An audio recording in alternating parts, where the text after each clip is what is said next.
Now then, Miles Hilton-Barber has just returned from climbing Europe's highest mountain, Mont Blanc.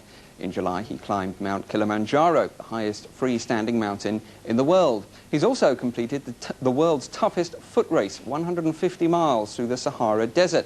It's all quite an impressive list of achievements in anybody's book, but all the more remarkable when you know that Miles is blind and relies on the eyes of his friend Jonathan Cook. Well, they've both taken time out from their exploits to visit us in the studio. Thanks for coming in and for bringing Ivor, is it? Ivor, that's right, yes. Now, these expeditions you go on, tough for anybody, but if you can't see where you're going, it may sound like a silly question, but what makes it that much harder for you? The immediate environment you're in, trying to find your footing, or trying to get a greater sense of where you are?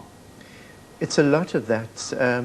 I suppose the big thing as a blind person, having lost my sight, my goal was to look at my situation as a challenge rather than a handicap.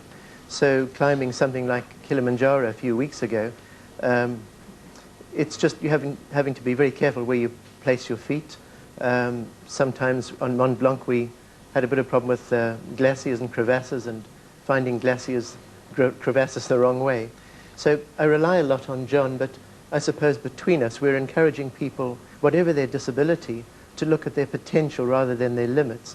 A lot of carers tend to restrict what they offer, I suppose, to their disabled person. And John, rather than that, enables and empowers me to get out and do more with my life, and that's what we're hoping to do, to encourage other people to do more with their lives. Now, you weren't, we must point out, you weren't born blind. You lost your sight, I think, 10 years ago. About 10 years ago, yes. You're going to all these fantastic places, but how do you come to terms with the fact that you can't see any of them? Well, I work for the Royal National Institute for the Blind, and I was, I suppose, concerned meeting a lot of people losing their sight who thought that the loss of their sight meant a loss in the quality of their life. I don't think that's the case, and in about 9 weeks' time, John and I are planning to walk to the South Pole, which is something never done before by a blind person. And with John's help, we're hoping to, again, broaden our horizons. John, I don't know how you feel guiding me, whether that's a problem for you? Yes, how do you have this pivotal role, John? How do you cope with that? What's the best thing about that, the hardest thing about it? The hardest thing is he's only got 2 jokes, which I've heard plenty of times. You've heard them a number of times. Oh, go on, do tell us. No, I won't spoil it. I leave them to him. And he gets the punchlines mixed up. But I found, actually, ironically, working with Miles has opened my eyes in so many ways.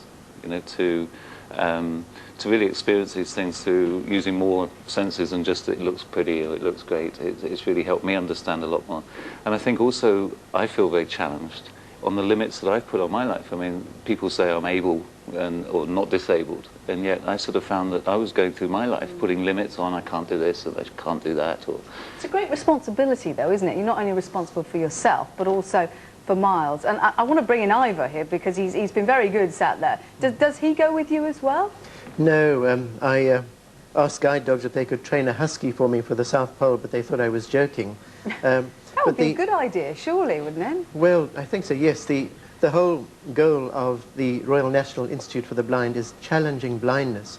So we're looking again at supposed limits.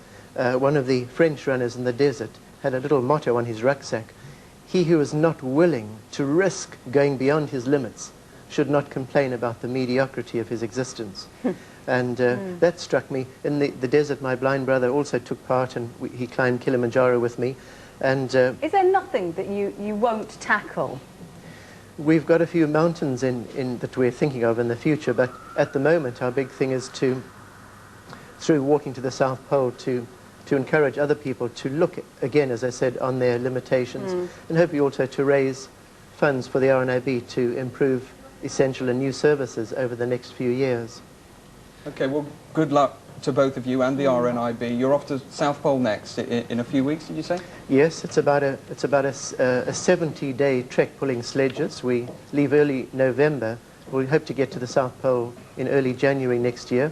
The only thing we know for certain is it's going to be a white Christmas, but hopefully it'll also set a world record as the first blind person to walk to the South Pole. Well, all the best of luck to you. Thank you very much for coming in. Thank you. And if you want to find out more or offer your support, you can get in touch on, we'll give you a telephone number. It's 0845 766 99 99 0845.